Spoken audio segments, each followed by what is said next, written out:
Thursday, you know what that means. Welcome to episode 318 of Max Wrestling. This is your captain speaking. We are in the aftermath of not only WrestleMania but also Promomania, which was an absolute blast. Allow me to welcome my co-horsemen, the podcast machine Mike Larkin and Travis the Walker Anderson back in his seat. Whoa, hold on a second there. You forgot something.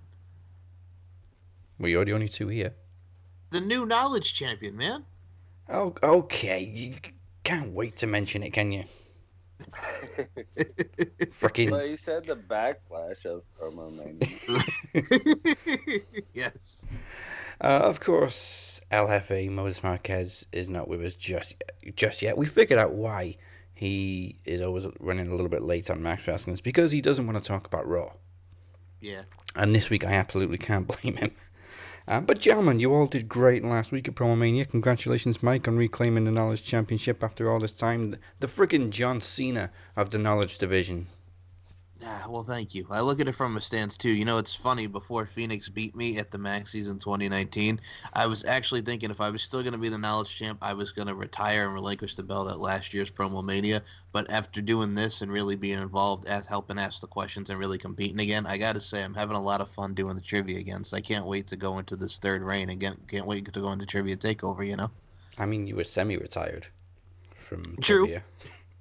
True. You know, I got back in there, you know, at the Iron Bank, first person to cash it in, and I look forward to just seeing who my challengers are, especially Chris Durham now winning the Iron Bank. I got to watch my back. That's a sore subject for Travis. But yeah, Chris just came in and stole the show. You know, it can't be too much of a sore subject. You kicked ass, man. I'd be afraid to challenge or face myself, you know, in promos. Mm-hmm. Uh-huh. But I don't blame them. I don't blame them for being scared. Well, look at it like this. You'll both see each other in King of the Mic, so there could possibly be a face-off there. We'll see. We'll see. Okay, let's kick things off. Of course, if you're watching on YouTube, now it's time to hit the subscribe button, like and share us on Facebook, and subscribe to our audio streams on all podcast platforms. Now, WrestleMania is in the books. We have all three new women's champions. And we got to see them all lined up together on NXT last night, which was a beautiful sight, which really kind of showcased a new kind of women's evolution. Like, all three of these women recently came from NXT. Raquel, of course, is still there, and now they're all three of them are champions. The only problem I have with that one segment is that for some reason Bianca had a mini replica belt. Yeah. You know what it is, too? I didn't even notice. I mean, people noticed that it still had Sasha's side plates on, but it was tiny. Like, there was literally two, what they called, poppers on the straps. It was tiny. Oh, wow. I'm going to have to go back and look at that. If you look at her and Rhea side by side, you can see a big difference in the length of the belts. Well, usually when Rhea's on the screen, that's the only thing I'm looking at. He's got a good point there. Yeah, very I look at it from a stance too. You know what was interesting though? A lot of people got on it, the continuity, because it's like Rhea Ripley and Raquel Gonzalez just had this banger of a feud, and she's the reason why it's at NXT in the story. So it's kind of like all of a sudden they're just hugging. But I'm like, you know what? At the end of the day, they're all friends, and this is where they come from. Like you mentioned, like look at where Raquel Gonzalez started from the Mae Young Classic into where she is now. Same with Bianca and same with Rhea. So it was a nice feel-good moment for everybody. I mean, this is the kind of thing about NXT. Sometimes they blur the lines of kayfabe.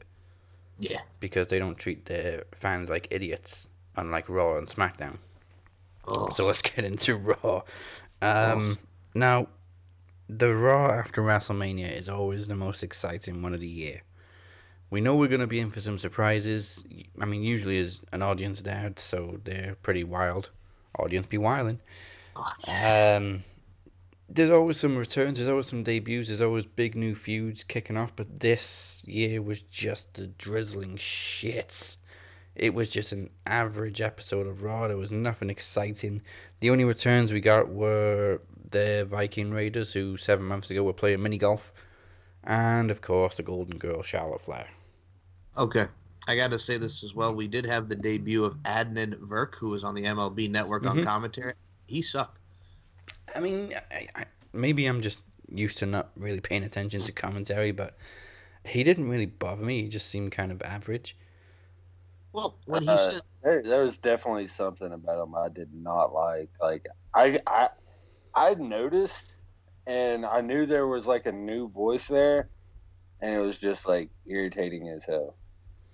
yeah, you debut him the night after WrestleMania, and he's relatively new. And the thing too is, it's like listening to Mike Adamle from back in '08. He was just like, "Oh, this little move over there," and I'm like, "Bruh, you just gonna do like what a maneuver and shit right now?" You know what I'm saying? It's just he was just very like Travis said, he's just average, and it was just like you moved Tom Phillips out of here for this. I You will could take. like legit you could legit tell that that was his first time Yep, seeing any of their matches. exactly. I mean, Like I when will. it was him and when it was the Oscar and Rhea match. Oh my god, that guy was driving me insane. Maybe I Yeah, need to listen back, but I'll take an average ESPN sportscaster over Michael Cole any day. Yeah, well, they picked the wrong time to debut him, and now they moved it around where Samoa Joe's not there, so now we got Corey Graves, him and fucking Byron, Yeah, they reshaped the whole commentary team. I'm kind of nervous to see what they're going to do on SmackDown tomorrow. and they moved Tom Phillips to 205 Live. Yeah, why? Nobody I don't watches 205 Live. beats the hell out of me, I man. bet some people don't even know 205 is still going. I stopped after a while watching I 205 had because I no just idea. got bored. Yeah, you only did a few episodes reviewing 205 Live. Oh my god! No, the problem was it was a lot to handle because of the time slot it was because it was after SmackDown and at friggin' late ass o'clock. And also the problem with it now is ever since the pandemic, there's only like 22 matches and it's 20 minutes, and I'm like, it's most of the same people. You know what I'm saying? Okay, here comes Everrise. Okay, here comes like other people that we've seen on NXT. So I'm like, you know what? I'm good. Oh, they got Walmart Young Bucks on 205 now. Walmart Young Bucks wrestle there too. Yep. I didn't think I'd seen them on NXT for a while. Well, there you go. They got demoted for thigh slapping. So match of the weekend at WrestleMania. I think most people are going to say it's a toss up between both main events. Yes. However, the second main event pissed a lot of people off with the result. Um. I don't see why. I mean, when you think about it, it was kind of obvious, but at the same time, they kind of built Roman as this huge heel that somebody needs to come in and save the day, and it was supposed to be Edge. You know, coming back from 10 years on the shelf, that major surgery. Daniel Bryan had a similar return a couple of years ago. So the story was set really for a heroic win. And you would kind of think it's the first WrestleMania, well, it's the first event in over a year that they've had in front of a crowd. You'd kind of think they'd maybe want to send them home happy, but then you remember this is WWE. Yeah, exactly. That's the one thing I did not lose focus on. It's fucking WWE. Don't get your hopes up on shit. The other bad thing now also is there's a new stat in the world of WWE, and that's Edge is the only person to win 2 Royal Rumbles and fail to win the world title at both times at WrestleMania. Oh my goodness, yes. Back when he when he challenged Jericho in 2010. Oof. That one was really unexpected because again he returned from injury, and he already had this feud going with Jericho. Yeah, and then he just loses to a freaking code breaker out of nowhere. 1, 2, 3. You know, That one made it, less sense than this one. true. But I also look at it from a stance too. They could also make the technicality of when Roman was on top of Edge. Technically, Edge was pinning Daniel Bryan. I don't know. They could make like a Yeah. little Well, somebody technicality. did try to highlight that technicality to Adam Pearce. And he did initially respond and say that's an interesting take, but then Charles Robinson pitched in and said, "It's my discretion. I made the call." You know, as if referees can really have a say in the result. I will say this. I got something to say about Adam Pearce. So when it comes to Adam Pearce, you have to thank him and Drew Gulak for what we got out of Bad Bunny because that dude took it seriously. And when you have the guidance of Adam Pearce and Drew Gulak, holy shit. Yes, I guess I will, be humble and say he was impressive. Travis. I can't fucking deny it. I enjoyed that match. Uh, as bad as it pains me, I fucking enjoyed that match. A Yeah, lot of I people will. I thought it will was eat my better. broccoli on this occasion. Yeah. A lot of people thought his little thing was better than Shaq. I mean, come on. Of course it was. That's what I'm saying. That's a very wide comparison if you want to say that, but still, yeah. No, with I Bad Bunny, you wouldn't. got the I wouldn't necessarily compare it to Pat McAfee, and I'm sure if Moses was no. here on time, he wouldn't either. Well, yeah, that's the argument people got. It's like Pat McAfee killed it in NXT against Adam Cole. I wouldn't say it's the best celebrity debut. You know what I'm saying with wrestling, but no, Bad Bunny. He hit the Falcon Arrow. He did some cross bodies. He did a freaking Canadian Destroyer on the Now damn hold outside. on, The Yes, Puerto Rican destroyer. hold Puerto on. Rican. Excuse me. Yes, it was cool, but the Canadian Destroyer is up to the person taking it, not the person delivering Boom. There you go. Exactly. And Morrison did a good job selling that. it. And he really did. But I'm not going to take that away from him. That's the thing. And here's what pissed me off. You have the guy like Logan effing Paul, who I can't fucking stand. Friggin' who's an MMA guy, he's trained MMA and all that. What does it tell you when the rapper puts more work than friggin' Logan Paul taking that whack ass stunner? Then you see Logan Paul's facial expression. He's like, wow, I didn't expect that to hurt us so much. I kind of like the stunt. I mean, I like the build up to it. Like Kevin Owens just staring at him, and the crowd was slowly getting louder, like they knew what was coming. And then he pretty much did a somersault from the stunner. Yeah. Well, it's better than not having friggin' Jake Paul there, because I think Jake Paul just got friggin' thank accused Christ of he sexual wasn't there. assault. Yeah, thank God. Uh, the cameras cut at just the right time, though, as they were helping Logan Paul out of the ring. They just caught him saying, "Why did he do that?" Good morning, Mo. Top of the morning, y'all. Yo, bro. So you just a minute or two late, as we were just discussing Bad Bunny's No, I heard the WrestleMania end. debut. And I'm sure Heard you the would. ending. I totally made fun of his like front face bump. It's like he wanted to do like a front flip, and he just laying around on his face. But as far as Bad Bunny goes, I'm sure you would agree that there's no comparison to Pat McAfee. Actually, I've been going around praising the hell out of this kid. I've been saying that his debut was on par with Pat McAfee's, but McAfee's But not better. was, yeah, absolutely. I mean, you have to look at the circumstances. It's McAfee was in a singles match. Okay, you don't have two dudes with 15, actually almost like fucking 20 years even, experience, both, 40 combined in Morrison and fucking Miz.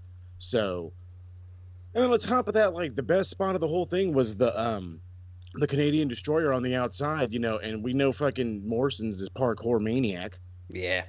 Parkour, so of course he was gonna get the flip right. I was also telling Daz the best. Sorry, I don't mean to cut you off, but I was also telling Daz the fact that Adam Pearce and Gulak had to help training with Bad Bunny for those months. Hey, looks like that was two good dudes to listen to. Yep. Go ahead, Travis. Did y'all see the interview with Randy Orton and what he had to say about Bad Bunny? Yeah, he praised the shit out of him. Well, it's not really even praising the shit out of him. It's like he was just saying, and it's a lot of how I feel about it as well. Well, I pretty much agree with him. You look at like Snoop Dogg, or whenever there's a celebrity, they come in, hit maybe 2 or 3 moves, and then they're all basic and generic as hell. And then it's a tag team match, and their partner puts in all the work. This guy legit came in, put in the work. He worked most of the match. He put in the time in the training. He was like training like almost 5 hours a day. So there's a lot of respect that needs to be put on that aspect. Yeah. I'm just wondering now how many more weeks we have to see that plug for his tour. Well, You did Probably great at not. WrestleMania. Now fuck off. Oh yeah, fuck right off.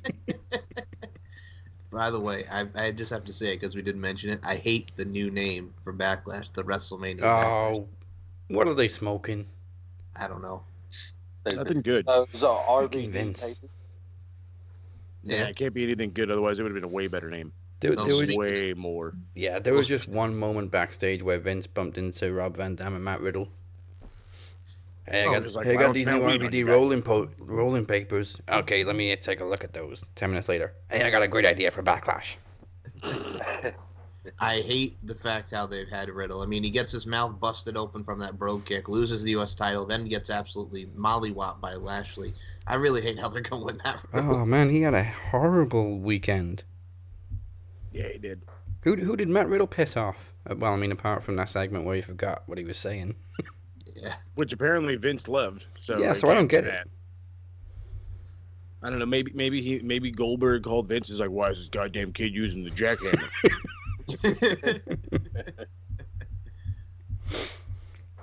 No, from the leaked sheet that I saw, apparently, I think it was Tyson Kidd who produced Bianca versus Sasha. Give him the whole women's division. Please, yes. Please. He's been leaked as a producer for a great match before. I can't really remember which one it was, but I remember it was a great match. It may have been something in NXT. Well, if he's not wrestling, he has such a mind, and he's good, and he's damn good. You know what I'm saying? Just keep him working with the women like Fit Finlay used to work with the women. You know? Oh yeah, the women loved Fit Finlay. Hell Couldn't speak more highly of him. And that's my thing too, man. Like you got him, you got Walter producing stuff. Walter. Yeah. Walter the producer. Yes. Who'da funk it? Do you have any idea like how he'd react if he had a bad match? and they did that for you. Take off your shirt. Oh yeah. Oh yeah. Or my friends here will remove it for you. Puff out your chest. Puff it out. Friggin' here comes Bartel and Eichner and friggin' Alexander Wolf just friggin' stretching people. I can see it now. All right. So yeah, I gotta ask you, Mike. Yes, sir. We mentioned the Viking Raiders return on Raw. Who do you think Shelton and what do you think they did to piss Vince off? That was my thing. I was about to say, like, you have Shelton Benjamin and Cedric Alexander get kicked out of the Hurt Business. They lose to the Viking Raiders in their return. And you put fucking T-Bar and Mace in the Hurt Business and attack Drew McIntyre. The lowest of the low, Retribution, over friggin' Cedric Alexander and Shelton Benjamin. Why? Because these mofos are tall. You know what I'm saying? I like T-Bar and I like Dijakovic and I like, Dio Maddie. You know what I'm saying? They're two tall guys and they can work. But the way that you book them and the continuity of the fact that, yes, they left Retribution, but they've been J-Brones. They've been the lowest of the low over Cedric and Shelton, who you've been raising up. I feel like Josh Groban talking right now. But these sons of guns putting to work. You have Cedric and Shelton at their most relevant, you know what I'm saying? Having Shelton work with a guy like Cedric who's younger. And also the fact that you have these four strong men being in a collective group, and now you substitute them for friggin' T-Bar and fucking Mace because, hey, we need a couple big guys. So whatever. I think it sucks. Here's what I really didn't understand about it. They left Retribution. Why are they still dressed like they're in Retribution? Because we're T-Bar and Mace, goddammit. Otherwise, how would they know who we are? It'd be like Dolph Ziggler still dressing like a cheerleader. Yeah. I was in the Spirit Squad once. Do it. Friggin' all he needs to do now is go back to being the fucking caddy and he'll start dressing like the caddy again. And of course the other return, Charlotte, yay. That promo went on forever. Yes, it did. And then when she attacked all the ladies, I was like, is that Matt Riddle? What in the hell was she wearing? I want to know what that was. My wife looked right at me. She's like, well, geez, that sure looks stretchy. Yep. I was like, I fucking hope so, man. It was the Shockmaster spandex. Fucking hell. I mean, not to be like guy, but I mean, she also looked like she's aged about 10 years. Like, please lay off the Botox. I just let her get off the beach. She must be. I don't know, but I think she's like 10 years, maybe younger than Stephanie, and she looks the same age as Stephanie now. Mm-hmm. Okay, here's how old Charlotte Flair is. She is 35. Bullshit. Okay, I don't think Stephanie's 45. How old's Stephanie? Like, dude, you're telling me this broad's fucking... Oh, she's 44. Like, only 3 years older than me? Yeah. Man's 44, right. Yeah, so Stephanie is almost 10 years older than Charlotte, and Charlotte looks the same age as her now. Yep. Lord. But I digress. She put the whole women's roster on notice, and I love this promo. How everybody is now stealing her opportunities. No, no. Oh, Just because it happened once doesn't mean you're now the victim. it's passion, but still at the same time, it makes no sense. No, not at all. Well, the problem is the continuity too as well. Where I go to that is like she comes back out of mothballs. Teams with Asuka. She's her friend. They win the tag titles. Then there's that bullshit angle with Lacey Evans, and then all of a sudden she's like, "Hey girl, let's have a match at WrestleMania." Woo! And then all of a sudden she gets COVID, and now we're supposed to forget the fact that she had COVID, and now she's back ready to rip ass and take names. And I'm like, what? But Like the trajectory of this is so off. but again, did she cut a deal to miss WrestleMania so Andrade could have his release? Who knows? I would believe it.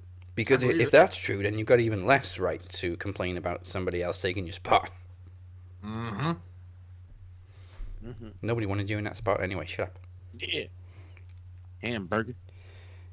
Seeds seem to have been planted for The Miz to finally cut the dead weight of John Morrison, as he was pretty much the third wheel to Miz and Maurice this week. Oh, I felt so bad. Like, I hate this fucking thing, but I felt so bad. I was like, he looks like a hurt little boy. This poor Morrison. He's losing his best friend. We were having fun playing, then his wife showed up. You know what it reminds me of? It's every grown man's problem. Remember in '09 at the draft when they split Miz and Morrison up, and Miz just was like shaking his hand, and then he cut Morrison with the reality check, and then that started his singles push on Raw. Yeah. Here's the thing about this, man. I remember when he was in the WWE title picture when Miz was champion, late 2010, 2011? Like, they can work. So if I see a Miz John Morrison matchup, I will not be disappointed. No. Not at all. I'd be happier if they were more serious, because I've stated many times I hate this cheesy character that Morrison has now. Well, when you have someone coming up from when he was Johnny effing Spade, Eric Bischoff's freaking like assistant in 2004, then you become Johnny Nitro with Joey Mercury, Molina, and Eminem. Then you become John Morrison because Dave Lagana has a crush on you and said, "Hey, he looks like Jim Morrison. Give him that name. Where's the leather coat at, baby?" And then he's had that gimmick for years, and then he goes away, and now he's back. So I mean, hey, if you can get him out of that cheesiness, that's cool because the dude can go, yo. I mean, Miz can pull off cheese, but when Morrison does it, it's just cringy. Well, he is the actor. They both are actors. I'd say Miz is more of an actor. I know, but still, man, don't discredit Morrison as actor. What's he been in? Some fucking movie, bounty hunter shit. I don't know, man. Yeah, with Trish Stratus, right? Thank you. Yes. Oh man, I forgot about that one. Wow. Best part of that entire thing was like after the match, and he busted his ass going up the ramp thanks to his wife tripping him. Yeah, again they cut the camera at just the wrong time, just as Maurice tripped. Nice. I kind of hope they fit that into the breakup. You made me trip up my wife on live TV. It would work. Yeah, write it, Vince. Please, just write something sensible. Yeah, right. He'll just rewrite it next week. Yeah. Him falling was the best part of the entire show, in my opinion. Yeah, and can we not say Damian Priest is getting buried? I mean, Yeah. okay, he lost to two guys in their underwear, but it's still a Miz and John Morrison. They're not exactly rookies. But yeah, what the fuck? It was still kind of stupid. Yeah. Hopefully, Priest gets some payback next week, or at WrestleMania Backlash. WrestleMania Backlash. Okay. Again, very little happened on Raw that was worth mentioning, so that's pretty much it. Nope. Can I mention it, please? You actually found something else? Well, I want to talk about Bray I Wyatt. fucking fell asleep. Oh, of course, Bray Wyatt. Yes. Okay, hold on. Fuck that shit. No, I'm going to talk about it. First and foremost, I also fell asleep during Raw right after Asuka and Rhea Ripley. I've been doing that a lot, so I'm right there with you. You see, the WrestleMania match was so bad I blurred it out of my mind. Go ahead, Mike. I'm glad you can. All right. So here's where I start. Randy Orton and Bray Wyatt have this match, And friggin' the Fiend. All right, this is gonna be long, and I apologize, but this I had to get this off my chest. So friggin' Randy Orton and the Fiend have this WrestleMania match, and I'm thinking to myself, okay, Fiend's gonna come out, he's gonna mollywop him, that's cool, get the revenge off that WrestleMania, right? No.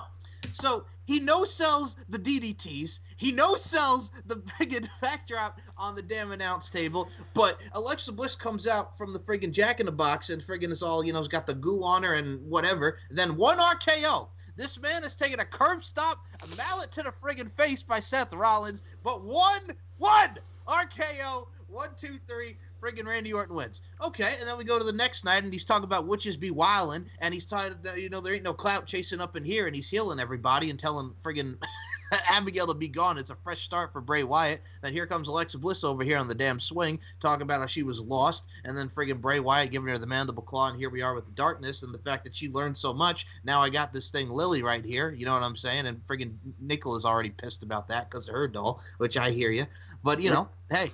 And then friggin' she does the little bite thing. So now Alexa's going to have her own Fiend, and I don't know where this is going. And I'm like, why are you doing this to Bray Wyatt? It made no sense for the turn, but apparently they're going to do something. I just was so angry about the whole entire thing just because they ruined that match for me because I was hyped to see Randy Orton get mollywop like John Cena did last year. So yeah. It pissed me. I agree with Abby the Witch. Fuck that. Well, Witches Be Wildin' You was were my excited about that piece of shit?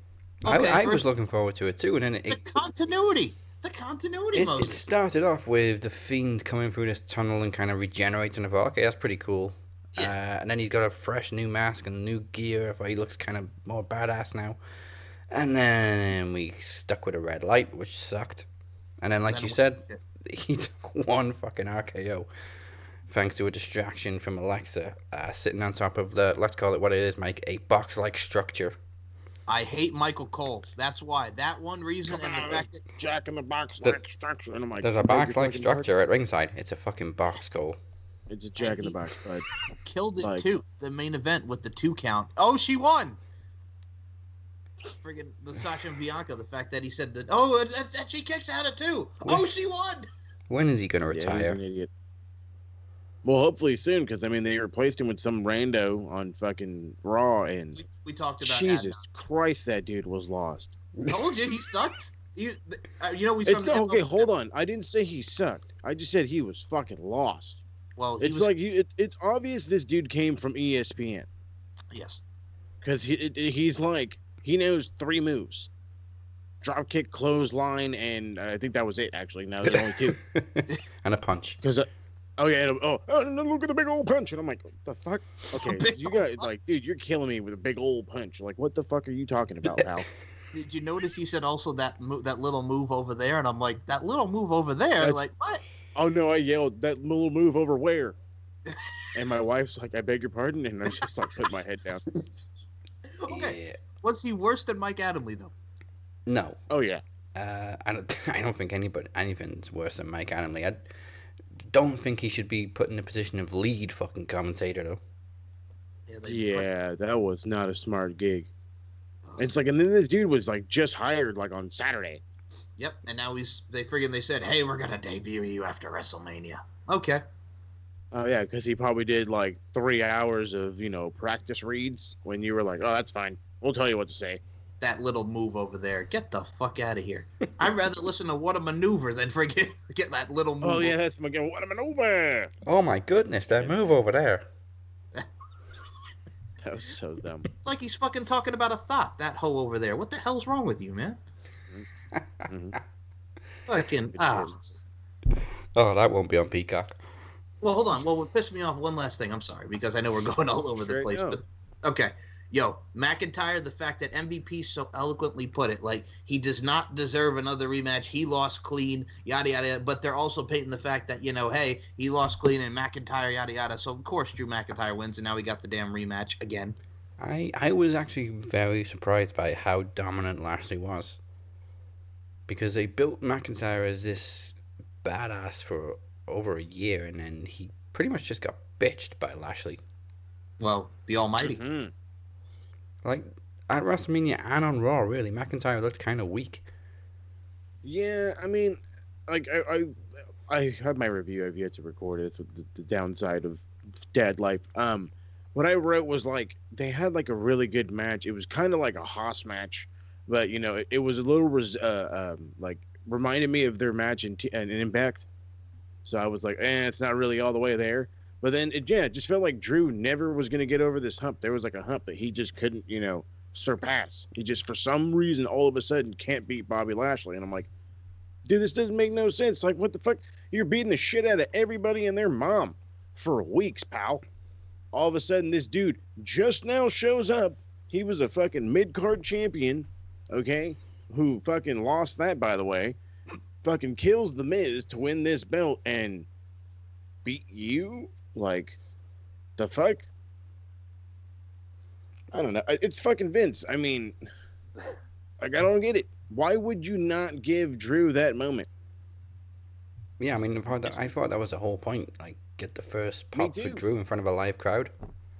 And hell, I was like, okay, cool. That's a great way to pop the crowd. A fucking gigantic face win to open it. And then you would have closed it with another gigantic face win. But no, Oh, Vince didn't want to give anybody what they wanted, according to all my sources. how naive were we? There's now only one babyface champion in all of WWE. Mm-hmm. Bianca That's what I Belair. was just talking about to the TSK Discord, where it was like, dude, I said, do you guys understand this? That the only happy moment we saw was night one. Mm-hmm. I said it was Bianca's moment, and they were like, is that? Yeah, oh my God. I'm like, yeah, dude, that's the sad reality. Every other fucking match, it was a heel that won. We got no shining moment. We got no happy ending. WrestleMania was just like every other piece of crap pay-per-view, Yeah, especially night two. way to send the fans home happy. Oh, yeah. Fuck, that's what it does. Like, again, I guess the idea was Edge pin Daniel. And he's like, nah, fuck that shit. Yeah, because that was my idea. Like I said last week, Edge pin or Daniel Bryan pins Edge, or no, taps out Roman and then There you feuds with Daniel Bryan at WrestleMania Backlash. But nope, I don't know what the hell we're getting now. Well, It seemed a lot like to confirm my suspicions about with Edge, him going back to Mondays. Yeah, I mean, I said that they should. Well, not that they should, but probably what will happen is like Edge. He pretty much does like his dream matches, pretty much. Mm. Like he does the matches he wants. And I know that he's been wanting a match with AJ. So I honestly feel like he's going to come back to Raw and reform Rated RKO. And then him and Randy are going to challenge AJ and Omos. which Omos, freaking Hey. speaking of that. Edge and Randy had like matching gear. Yeah, That was awesome. yeah, Omos wasn't bad. I was He was a okay big with dude. I mean, he did what a 10-foot guy would do. He just stood tall and mollywopped everyone. Yep. Mm-hmm. I will say this: there was a bright spot though on Sunday because we did get the Broken Skull sessions with Chris Jericho. I haven't actually had a chance to listen to it yet. I know it's Thursday, but yeah, You got to watch it. I'm definitely But looking yeah, forward when to you it. get a chance, definitely do it. There's a lot of AEW name dropping. Yeah, I did see one clip where they were literally just talking about AEW, and I thought, I can't believe this is happening on WWE Network. Oh, it's happening. Oh, it's Peacock. Well, I I was mean, about it's to say, still 'cause it's still the network everywhere else. Fuck Peacock. Oh, but it was good. Well, I don't know. They Jericho was like, he asked TK and Steve apparently went right up to Vince and was like, "Hey, can I have this guy?" And he's like, "Yeah, sure." I really don't believe that. I think like he would like pitch him the idea, and then he's like, "It's a great way to kick off Peacock," and he's like, "Oh, that's right, we're moving. All right, go for it." Well, how much You is did Jericho talk going to about- cost? Oh, Peacock will cover it. Oh, okay. There you go. Well, they did talk about how upset he was with the second match with Kevin Owens on that WrestleMania. Pretty much, that was one of the reasons I wanted him to leave. Everybody was. Mhm. I don't think there was a single wrestling fan in the world that was happy. Nope. With that situation, apart from the really stubborn Goldberg marks who were still stuck in the 70s. Mm-hmm. You're a big muscly guy. I mean, he Now did. He that's was a wrestler. he was professional about it. He did say I understood it, but he's like I didn't like it though. Well, I didn't understand it. They didn't need the Yeah, world it's title. like Jericho it's- and Owens did. Right over my fucking head, pal. That. Okay, now before we get into our new NXT solo segment, make sure you visit our relaunch website at maxwrestling.net for all your Max Wrestling information, stats, and facts. We got a lot of them. Check it out, from championships to Grand Slam championships to knowledge bouts to promo pouts, stats and facts. Get yourself intact. Get yourself a tic tac, because your breath be smelling. Yes, there is a lot of history, stats, and facts, including a list of every promo and knowledge bout, which I've noticed are mixed up, so I need to swap them around. About to say, man, you giving us a plethora? Is that what you're doing, Daz? I am always giving plephoras. That's what it Plenty is. of plephoras. So NXT is now on Tuesdays, which means we don't have to watch it side by side. Well, I don't have to watch it side by side with Dynamite anymore. And honestly, best WWE show of the weekdays so far. Kicking off with new NXT champion Karrion Kross, putting the roster on notice. Great to see him finally get his moment. I know there's a couple of people, Chad actually, doesn't really get Kross because he hasn't seen him outside of NXT. And I was like, pretty much it's the same thing in Impact. He was just a little bit more violent. I mean, he's always been great on the mic, and that was always part of his character. This really dark and intimidating voice. First off, this is Chad we're talking about here, so. I also want to say Well, Chad now, hasn't seen a there's movie before 2016. There was this one guy in RW. There's this one guy, and I don't remember who it is, but they're in RWT that was like commenting about Karrion Kross, and he was just like completely shitting on the guy, saying God. he's basically a joke. He's like a jobber champion. I'm like, hell. Like, you're a jobber champion. Like, have you been watching this man's work? Like, this isn't PG. Deceive you. This isn't PG, but I've also got to assume that every time Karrion Kross cuts a promo, Scarlett's got some like vibrating eggs or something, because there's something going on with her. Maybe it's just his voice, maybe that's all it takes, but jeez. It's like when Harry Met Sally scene. I got to say one thing, man. Every time I think of wrestling now, I think of Kurt Angle and Christy Hemme at damn WrestleMania 21. That cracks me up, and then I'll have what she's having. I love that. Still to this day, it cracks me up. Yeah, so the goal in life is to win a world championship and then find a girl who looks at you like Scarlett looks at Kross. Exactly. Damn right. And pretty much creams in the middle of the ring, like, calm down, girl. Jeez. Nah, it's alright. You do your thing. Hey, I will still love her because of the fact of what she's doing in NXT and not having to work with friggin' Disco Inferno and Impact Wrestling anymore. Ugh, the drizzling shits. Trav, to answer your question, by the way, the dude's name is, I'll text it to you, but I know exactly the guy you're talking about because him and I went back and forth about it too. Because the second we brought up Charlotte, that was his whole thing. Or not Charlotte, sorry, Scarlett. That was his whole thing. It was like, oh, you guys are just creaming over the Instagram model. I was like, are you not watching this guy work? Like, don't get me wrong. She's fucking hot. I have a boner. I'm watching it. I'm not being to be that guy. I'm not going to not admit it. He also called her Karrion's manager. I'm like, she's more than just that, but. Can I just say this is also, and I hate to say it like this, but this is also one of the reasons I don't go on RWT a lot, because of douchebags and jabronis like this. Hell, they made their way into Max too with this guy that shoves glow sticks up his nose. What? There's a guy that shoves glow sticks. You sent me the damn picture of the guy. I did. Lord. You get your DX glow sticks on www.shop.com. Or apparently that guy started in on me again yesterday because I was like talking shit about that backstage segment with. Oh, that guy. Yeah. Which backstage segment?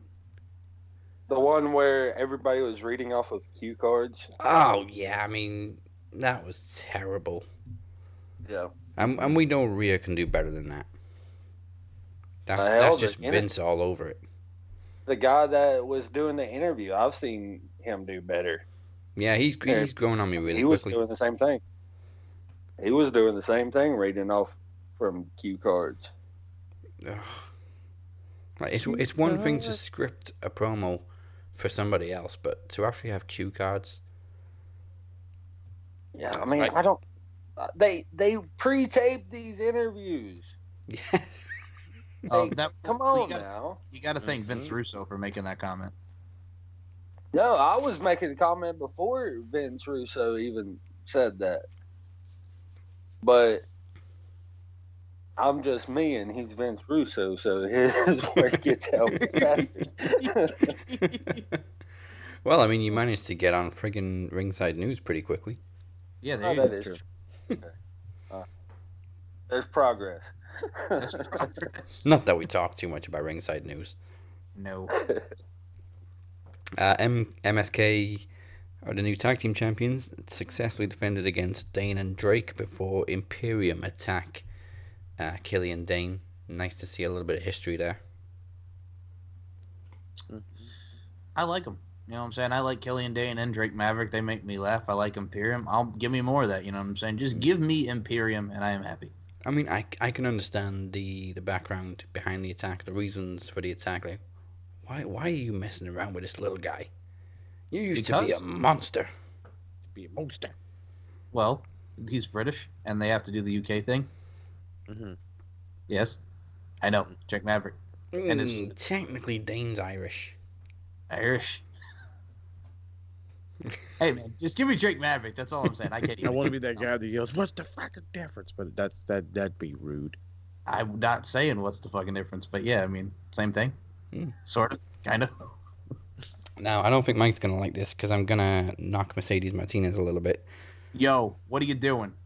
Not her ability, but she gets the win over Jessie Camille and gets her money from Oh, Robert fuck Stone. that match. Yeah, I mean, we won't talk too much about the match, but she gets her money from Robert Stone. But she then seems to confuse Vic Joseph for a camera because she just starts yelling in his face as she's coming for Raquel. No, the best part though is he looks at, wait, what the hell? What were you doing then? Like, you gonna help me out or what the fuck? I was like, I died. But Oh, yeah, and no. Aaliyah's screaming. Ah, Dude, why in the hell for this lady that's supposedly going to be next in line for the newly crowned champion is going to give up 90% to some fucking jabron and win with a move? I don't know, making Jessica Mia look strong, but which makes no sense because they've been treated like J-Brones and Thank friggin' you. Mercedes That's my whole Martinez. point. And Mercedes Martinez has been built like a fucking beast, and you have her sell to fucking Jessica Camilla. where's my money, man? Oh, yeah, that was awesome. I'm like, I beg your pardon? And then fuck. Aaliyah was just so. She kept running away and then coming back and screaming. Like, there was one point where Mercedes had Robert Stone by the throat up against the wall, like the plastic wall around the barricade. And Aaliyah was just on the other side of it screaming. Hey, she was just screaming, and the Kamea walks up like she's some badass. I'm like, who the fuck are you? Oh, that's right. You're what's your face? And I'm like, okay, so you're kind of tall. And? And she has that mole on her. Mole, mole, mole, mole, Oh, yeah, the mole. mole. Yo, you know what that reminds me of with her screaming? It reminds me of every time Melina was with Johnny Nitro when he would defend the Intercontinental Championship, was with Eminem. Oh, All of a God. sudden, she would go, Her scream was awful. you can see that. Yep. Oh, terrible. Bring back memories. We did also have a nice little surprise on NXT as Kushida became the new Cruiserweight Champion. So kind of Thank makes sense goodness. now why Santos retained at TakeOver. Mm-hmm. Like, Not like the greatest match I've seen out of Kushida, especially on NXT. I think I rated it like a 3.5 or whatever, but about fucking time they do anything with this guy. He's been there for 3 goddamn years. Now he's the Cruiserweight champ. You're going to see Kushida more on 205 Live now as well. That's fine. Use the fuck out of him. Just Yeah, I mean- fucking put him on fucking TV. it wasn't that long ago we thought he was going to be North American Champion. Yeah. They fudged that. They fudged it, and now he's. Even though he lost, Jordan Devlin is going straight for Kushida. It's like, wait a minute. Doesn't Santos get a rematch first? He's like, Okay. yeah, but I'm the real wrestler. And I'm like, what? Don't But bet you against lost. the ice. Oh, but you just climbed the ladder. I'm like, but that's how you win the match. You know what? You're a fucking geek. Your head's Okay. like 3 times too big. Mini Balor. Again, wrestling ability. I look forward to the match, but fuck him. I love that. Thanks. He didn't beat me. He climbed the ladder. Yeah, it I was was a like- ladder match. Yeah, you fucking hard. You didn't pin me or submit me. You just climbed the ladder. Even though that's how you win the match, you still didn't beat me. He didn't beat me. He put me through a table. Well, yeah, it's a table match. I can't. Oh. That's great. By the way, is Chad pissed because the true champion lost? Probably. I mean, I'm down for a triple threat, to be perfectly honest. Me too. Friggin' Chad over there want to have his chutzpah talking about the true champion. Chad's too busy bragging, Yeah. which we'll get to in a moment. We mentioned MSK. What I do like is we now seem to be getting Ciampa and Thatcher setting their sights on MSK. I want to see them with the tag team titles. Yes. Because who the fuck's going to beat them? Nobody. Goddamn Ciampa. You need to chill the fuck out, pal. You saw we're coming, just fucking throws the chair, and I'm like, holy shit. Yeah, I mean, well, Thatcher's just sitting there grinning. With his, Like, missing- it's with fucking his up missing teeth. teeth. With his missing, that's what I was about to say. With his I missing fucking love it. Then, of course, as we mentioned, we had the great moment with all three new women's champions. Raquel celebrating her reign. But first of all, we got the debut of Frankie Monet, a.k.a. Taya Valkyrie. Isn't she supposed to be in jail? But anyway. What? Well, yeah, she shot Johnny Bravo. Oh, Yeah. sorry. She's supposed to be in jail. She killed a man. Okay. I've got one note from her debut, and it's What? just a great quote from Wade Barrett as she walked down. Keep that bloody dog away from me. Well, you know where that comes from too, right? No. Wade Barrett hates dogs. Well, I gathered that from his statement, but I didn't know where it came from. No, but he actually said that on like a ride along with Sheamus that he hates Does dogs. he legit hates dogs? Even though, Yeah, he even though legit it's a hates tiny dogs. little fucking chihuahua. He doesn't Not a like chihuahua, dogs. it's a Pomeranian. I'm right there with him because I too hate dogs, so I know where Wade Barrett's coming Dogs are the from. best. Okay. Love dogs. Big dogs. Now, Big dog. I didn't write down what Raquel said to Frankie, but I wish I had. Because, Cuyo. Put in the Cuyo. she basically said if she interrupts her again, she's going to shove that dog up her cuyo. Right Oh at yeah, the no, end. they had a little back and forth in Espanol. Yeah, I you didn't know Tyra Frankie could spent speak forever in Spanish. Mexico. She called herself the crazy white girl. I laughed at that. I was like, well, that's Fair enough. true. I mean, I knew- fair enough. Obviously, I knew she wrestled in Mexico, but I didn't know she actually spoke Spanish. Yes. I'm sure. Well, she was out there for like 10 years, I think. Oh, shit. Longer. Okay, then. Well, that's what you get when you're out there with like Pentagon Junior in Phoenix and you pick up the language. I mean, with a name Wait. like Frankie Monet, I expect her to talk French. That's the Right. other thing too, because people have Wasn't been that where she met John Morrison? yes. Mhm. Oh, Lucha Underground too. So yeah. Yeah. Yep, yep. I don't want to hear him Yeah. speaking Spanish. By the way, Frankie Monet, I everybody's been can see it now. everybody's been shitting on the name, but she's like, well, I picked the name, so you know. Oh, okay. Because we... Come on, what's this? Mi name El I'm- John L. Morrison. John Morrison. There you go. That's John Morrison trying to speak Spanish.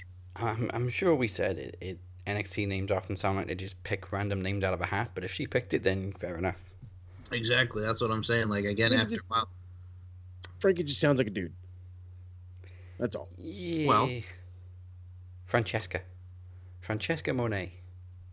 There you go. Well, then say that. okay, I'm gonna make a pop culture reference here, and I know this is not a shock to everybody. So in the mid 2000s, there was that artist, I believe it was Frank K. You know, Iman had that song "Fuck What I Said," "Don't Mean Shit Now," "Fuck You, You Ho," "I Don't Want You Back." She came back with a diss track. You know what I'm saying? "Fuck you right back," hit you with the FURB. So I mean, hey, if you can have that Frank K, why can't you have this Frank K? And Frank K was the kid's name in Sister Act 2 back in the Habit. So I mean, hey, can't go wrong with that. Okay, Frank A. Yeah, Frank A. Yep. Well, something that shocked Andrade, I believe, was Roderick Strong resigning from NXT, just handing in his resignation papers. Andrade's like, "Wait, you can do that?" Right? Like, I could have just did what? You sons of bitches. Which I don't know. It just something tells me that they're gonna like make him a character now. Yeah, I mean, we know he hasn't really resigned. That or he's gonna end up being like the dude that's like gonna travel around, He's gonna go to the UK. Yeah, I 205. don't see him popping up on Raw or SmackDown. No, Vince don't like him. Be honest, What do you mean he knows how to wrestle? I don't give a shit. I did get distracted though because I got to say Marina Shafir looking good. Yeah, she Look, popped she up. I was like, looked I buff as forgot they fuck. were even married. I'll take All I her know over is- Jessamine Duke any day of the week. Facts. Choked on my water. Choked them up. Yo, okay, I'll be My honest with you. There's some people that call her Marmaduke, and that's mean, but it's funny That's just hilarious. because it is. But Jessamine Duke, I got no problem with her, like with MMA and stuff. But I got to say something right now. When it comes to Marina Shafir and Jessamine Duke, I ain't kicking Marina Shafir out of bed, and I don't mean to be that pervy guy right now, but goddamn, she was like good. Yeah, she Yeah. did look very different. I didn't recognize her at first.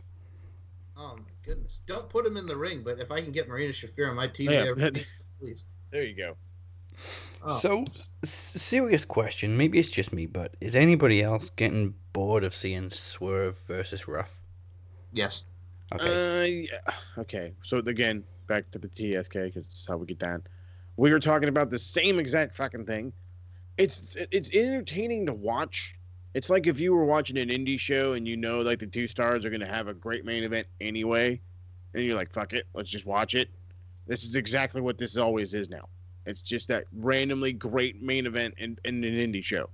They're gonna do cool stuff. It's gonna be badass, but you're gonna be like, okay, can we see somebody else now? I mean, So- they kind of added a new layer to it with Leon Ruff getting his chutzpah. The chutzpah. Fuck Oh. that guy. What a dweeb.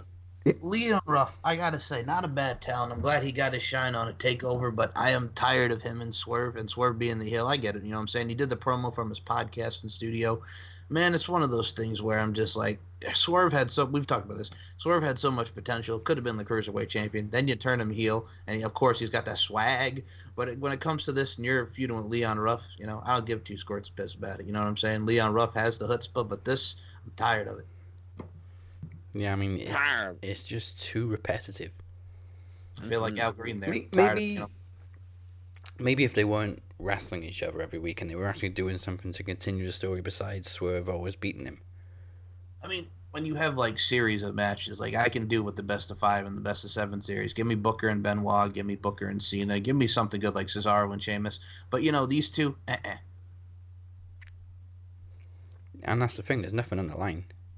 It's just Swerve keeps beating Ruff, so Ruff keeps getting another match with him. Why? Yep. Because. Because Now, normally I hate any more than 6 people being in the ring at the same time, unless it's Survivor Series or something, because then it has a point. But I loved the 8-person main event on NXT. And my favourite moment, which I'm sure is everybody's favourite moment from the match, was Indy tricking Dexter into carrying her Oh, away. yeah. The old That was fucking hilarious. was it Wendy Peppercorn and Squints. Like, I've never Like heard a every other- crowd cheer and encourage somebody to abduct a woman before. Oh, yeah, go yeah, take her, take her, take her. I was It's like- yelling too. I was like, grab her. She It was like- wants the diddle. It was like cheering on Quagmire. Yeah, do it. you can do it. That's the fucking He- perfect way to put it. Even though she It's like wasn't cheering really on unconscious. Quagmire. But I loved the moment where she just winked at the camera so much that it's in our new intro. Oh yeah, that was just the fucking greatest spot ever. I was like, dude, wake up and do the big wink, and she did, Yeah. but she like overly did it, like cartoon mode. I'm like, perfect, fucking And- perfect. Just making it even better was Beth just laughing her ass off to it. Oh yeah, she already knew. She's like, oh, I've been taken prisoner before. This gives me a new appreciation for the lovely Miss Indy Hartwell. Oh, I've always Right? appreciated her. I was always cramping on her, but right now she showed some personality, something about it. She's Yeah. good. Wrestling wise, she's good, but that was the thing that was lacking with her. She didn't have that personality. But Dexter Yeah. Loomis sold it great too. Like when she first bumped on the mat, while he's got Gargano in the submission, he just turns around. What the fuck was that? Ooh, unconscious woman. Fuck the submission. Oh, it But was so good. And then it happens again on the apron, and he's like, I Oh, think something's she's happening here. I moved. think I need to take her. She's Somehow moved, but she she's got still over here now. unconscious. Fucking damsel in distress over here. It must have been that move over there. No, that maneuver. That little move over there. I mean, another good thing about the match, there was actually some chemistry between Bronson Reed and Shotzi and Ember. I'd quite like to see them continue to team up. I mean, it was fun. Yeah, it was a fun main event. And There at Travis the end, I was just wishing I was Bronson Reed. was about to Right? say, Oh, when he was carrying them both at the end. Yep. Or that when Shotzi was like, throw me, throw me, throw me. And laughed so hard. He was like, you want me to do what? Okay. Yeah, it was almost like Gimli and Aragorn. Toss me. Don't tell the elf. I was actually shocked that she was on the show. I mean, hell, you Yeah. could see it on her face. She was struggling to beat her, you know? Mhm. I mean, all things considered, she did great. Yeah, absolutely. about to say they don't call Bronson Reed thick boy for nothing, man. Thick thighs save lives. Just lifting him up. Oh yeah, he's a big old feller. Looks like he's getting. It looks like he's putting on some muscle because he's getting whiter, but I don't think he's getting any fatter. Yeah. This coming from a fat guy. He may be in line for another North American title shot now. Yeah, that really made me mad. It's like, why would you strap the rocket to somebody's ass just for it to go out of fuel before it hits space? Like, come on, dude, just crown him.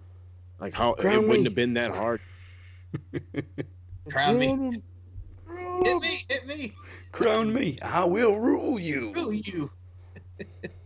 You know what the best part still that cracks me up about it is? It was when the father sees him just come out on the motorcycle, then all of a sudden, at the end, he does the line, I will bust you. That's it. That's it right there. And he's so proud just as he says, I will bust you. That's right.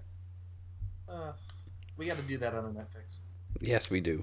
Yes, we do. Absolutely. That looks okay. I'm Diana Hart, and you're watching the Andre Corbeil Wrestling Show. Woo! Jinder Mahal. Hey, how you doing, my friend? Good, boss. So you have me on the show. How you doing, Angelina Love? Wonderful. How are you? Kitty.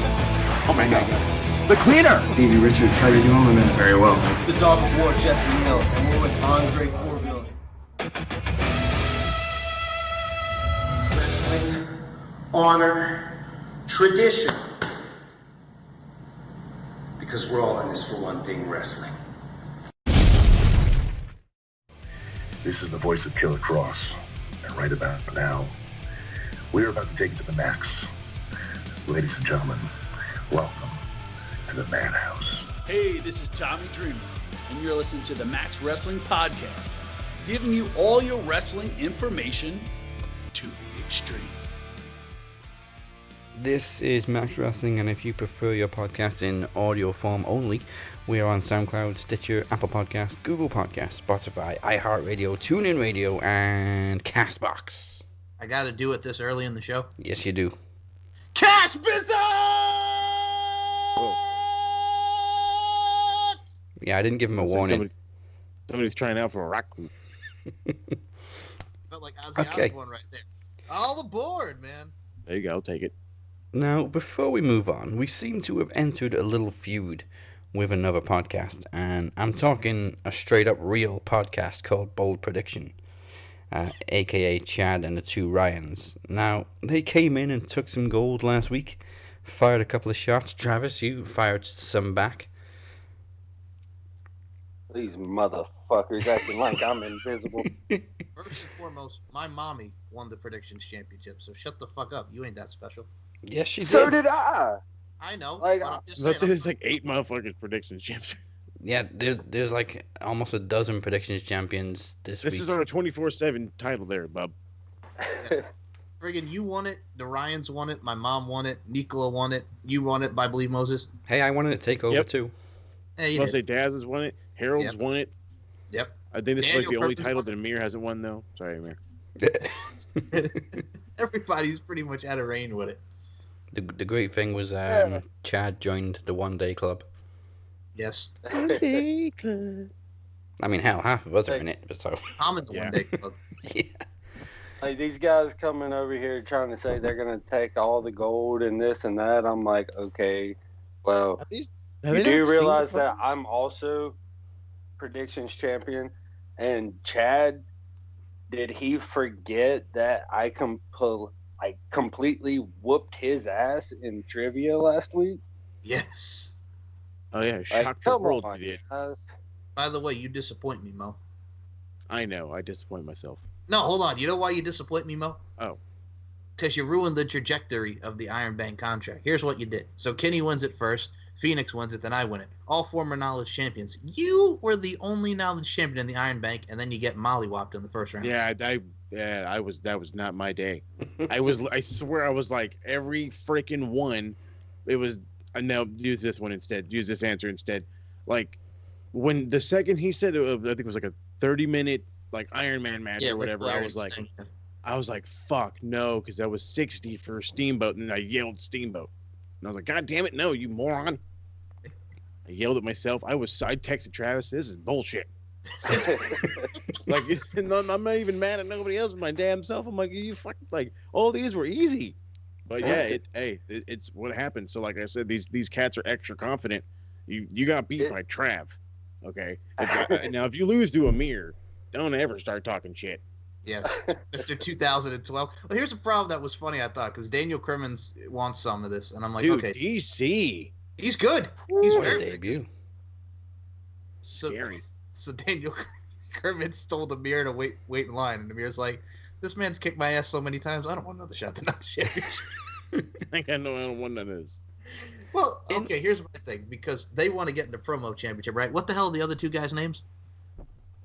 What, the Ryans? Dweebs not see what's going on? What are their names? Ryan and Ryan. It doesn't The matter Ryans. because it doesn't matter because the name's not Mike Larkin. So you think I really give a damn? Now, you see, Mike, you're the reason that I was kind of happy that DC didn't beat Phoenix, because then he would have coming up against you, and that would have, ain't nobody ready for Mike, so that would have been like an hour title reign. Probably. But no, when it comes to Dan, what I also appreciate about him is he was honest that he didn't know Nikki Storm and Nikki Cross. But I'll be honest with you, he did very, very well, and I look forward to going against Dan in the future. But the problem that I have with the bold predictions, guys, is again promo competitions. You know what I'm saying? Knowledge competitions. Like, we do our thing here, and now all of a sudden they want to get a piece of the pie. They're like the Jeffersons. They finally want to get a piece of that pie. They want to move on up. The pie. Well, you can't keep a good horseman down, You just can't. like this promo says.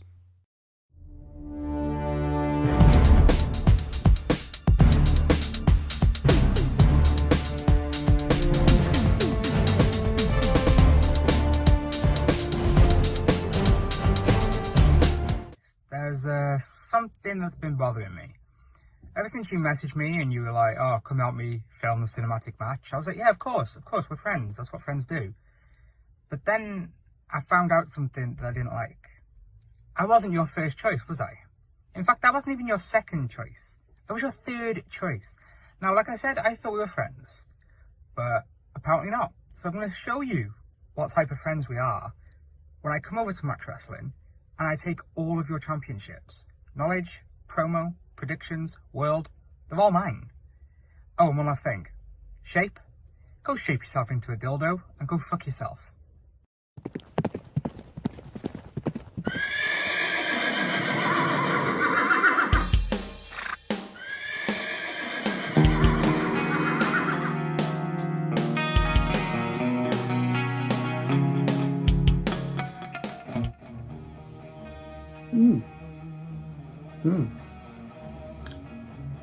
This is not your world champion speaking, because no longer your world champion. But at least it's gone to somebody deserving. Congratulations, Phoenix. Now, just like I dropped the world championship, I've also dropped the accent. Because this isn't about championships. This isn't about promo exhibitions. This is about bragging rights. You see, the bold prediction crew came into our house over WrestleMania week. And needless to say, they left with gold. Chad and the Ryans. At one point or another, all three of them have held the Predictions Championship over the weekend. Chad only for one day. Both Ryans currently hold the Predictions Championship along with 6 other people. One of which is now tied with Travis for most consecutive defenses. And looks to go for number 5, but here's the problem. The next pay-per-view we have to predict is an Impact pay-per-view. Oh yeah. Rebellion, and how apropos is that? Because we are in the middle of our own rebellion right now. So, come Rebellion, I have a bold prediction that Travis will save the day and reclaim the gold for Max Wrestling.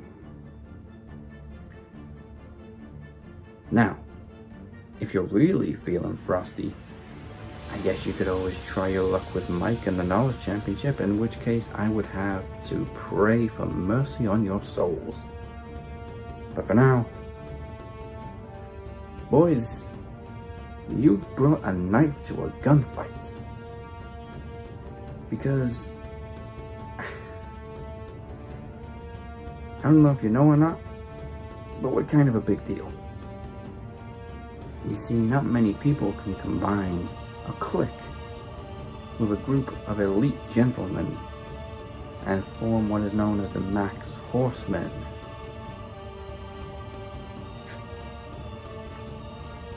So, in the words of Mr. Hall, you want a war? You're gonna get one. Oh my God, man. When it comes to both predictions, man, you know I'm a nice guy with the podcast and stuff, everybody doing their thing, providing a platform. But I gotta say right now, Ryan and Chad act like a bunch of damn chuckle fucks on the show, talk about they got the goddamn predictions title and shit. Chuckle fuck mania is running wild, man. I can't. Chuckle fuck mania, you say. Chuckle fuck vision. I don't know. My one and only thing is go watch King of the Mic up until Promo Mania. If you think you can handle anybody on there, good luck to you. I remember my first rodeo. Well, touchy subject. I'm man enough to admit it. So like I said, if you're bold enough, let's see how far you can go. King of the Mic's right around the corner. Mm-hmm. Well, it's now time for the segment where we share some baffling IWC posts with you. This is Shit Marks Say. Oh, Dweebs of the Week. Got it. Dweebs of the Week, yes. Is this the championship one where the guy talk about Roman? Is it that guy? Oh, that's one of them, yeah. Okay. Oh, Lord. It's still real to me, damn it! So first up, okay, this first one is, what Miz and Morrison did to Bad Bunny was way beyond too personal, and Adam should fire them. Vandalism is uncalled for and illegal. I hope Bad Bunny sues them. This was Vince when they McMahon painted destroyed his own car. fucking car for entertainment, you dork. I mean, it's not like Vince McMahon had cement in his car. In his That's Corvette. exactly what I'm alluding to. Yep. Also, The Rock had a Lincoln Continental destroyed by a monster truck. Yep. Mm-hmm. They blew up a fucking limo. Yep. Yep. Destroyed the DX Express. Yep. Like, vehicles don't have a good track record in WWE. That's They why we painted have fucking Vince's plane. Yep. That's why we have parking lot brawls. Like, don't bring an expensive car to the shop. Hello, don't you see why everybody drives fucking like Altimas and shit? Mm-hmm. Oh, you're not fucking in my goddamn car. This next one isn't necessarily a bad one. I just wanted to say it because I agree with it. My cousin still loves Nikki Bella, and it's disgusting. I agree. It is disgusting. Factuals. Oh, I saw their speech. I got really, really mad. I'm not watching that. I know what line you got mad at. Actually, I got mad at Jerry Lawler for saying they made Daniel Bryan a household name. Shut the fuck up. Shut Are you the fuck fucking up, kidding Jerry. me? Yeah, he did say that. Now I'm really not watching the fucking Hall of Fame. Which part got you? What the fuck? Which part in the speech got you? Because I was pissed already when he said Oh, that. I didn't watch the speech. Literally God. that was when I switched off when they said the Bellas were coming out. Oh, okay. Well, yeah. I think they start about give divas a chance and the whole thing, and then they start about where they came from, the diva search and stuff. And I'm like, true, but I'm just like, don't act like y'all are thespians of women's wrestling, for God's sake. No, you were the epitome of the Divas division, which was everything that was wrong with women's wrestling. Shut the fuck up, Nikki. But we had give divas a chance, and the hashtag started for us, and I'm like, Paige and Emma, Paige and Emma. Yeah, disgusting. And third and finally. Wait, hold on. You know what that reminds me of? What you just did there? You remind me of friggin' Officer Gomez and White Chicks. You really are disgusting. They're dudes, aren't they? You sniffing the panties? Huh? White Chicks? I was thinking more the Scottish mom, who wanted to know which of her two daughters didn't flush the toilet. Oh, wow. If you find it on YouTube, it's a classic. Disgusting. I have to look at that up now, man. You know what I'm saying? At least it's not like taking battle shits Yeah. in Maryland Kumar go to White Castle. Literally just type Scottish mom disgusting. Shit, yes. The battle shits. All right, I'm going to go look that up now. Okay. Third and finally, I got a new neck name for Roman, the Tribal Cheater. What in the fuck is a nickname? I believe it's a name that you tattoo on your neck, kind of like Cody. I see. Ah, got it.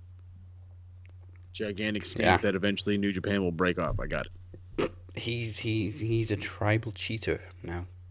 Okay. And that was Shit Mark Say, aka Dweebs of the Week. Triple threat, bud. Yeah, you can't cheat in a triple threat. It's no DQ. Like, are you fucking? Oh my god. These fucking dorks call themselves wrestling fans? Well, WWE fans, I don't think. Okay, never mind. Yeah. All right. Now, we're going to get into AEW to finish the show, but first of all, Hey, is it little girl gets reamed for not flushing the toilet? Yes. Yeah, hold on, here we go. Oh, you're going to play it? Okay. I'm going to sing Charlotte by Charlotte or Rebecca G then. And don't forget Oliver we got until does somebody not know how to flush the toilet after they've had a shit? Well, it was fucking one of yes. Disgusting. Disgusting. The great thing was they still uploaded it. That's awesome. Okay, last week was our biggest show of the year, WrestleMania 6. Congratulations to Mike Larkin, who cashed in his 2020 Iron Bank contract on the Phoenix to win his third Knowledge Championship. Congratulations to Hakeem Fullerton, who was crowned the first Max Wrestling Group MVP. Chris Durham is your 2021 Iron Bank winner. We have 8 predictions champions by the end of WrestleMania Night 2. And finally, congratulations to the Phoenix, who held on to his promo championship and became your new world champion by setting fire to the shape in the cinematic showdown. By the way, can anybody smell singed hair? I was just going to ask you, right?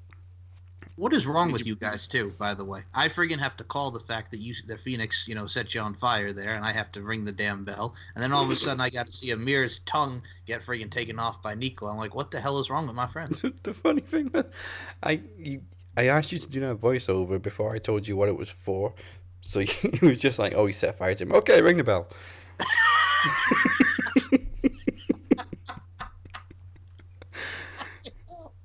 I'm just mad that you've never told me that Pyro and Wolverine is Phoenix's dads. Oh, you were great with that. I died when you posted it. Oh man, like I was sitting there watching the promo and I was like, God almighty, that's like straight out of X-Men 2. Like when they were leaving Bobby's house or whatever. And they're surrounded by the cops, and Pyro's just sitting there, and he's holding his little Zippo lighter. I'm like, this is why Phoenix has his fixation on burning people. Oh wow! No, he didn't even know who Pyro is. Like I had to sit there and explain pretty much everything about Pyro. He's like, oh, okay. He's like one of the coolest X-Men. He can shoot fire. By the way, he had to correct you. He is only 2 weeks behind on Max Wrestling, not 3. Of course. 7, got it. What made me laugh too is he goes, well, I even said it to you in the chat. I said, well, when you were asking, are we in Phoenix and I, excuse me, like afraid with Chris Durham? Are we worried? And I'm like, well, Phoenix has to listen to the show in order to sweat. Yeah. Mm-hmm. Oh my god! Man, But so- now he's got Moni Lynn at Trivia Takeover. All right, I'm sorry. Yes, so that's a nice segue. Thank you, everybody that tuned into WrestleMania last week. We loved making every minute, and a special thank you to the 26,000 Facebook viewers. That's more people than was in attendance for WrestleMania. Yes. Do that.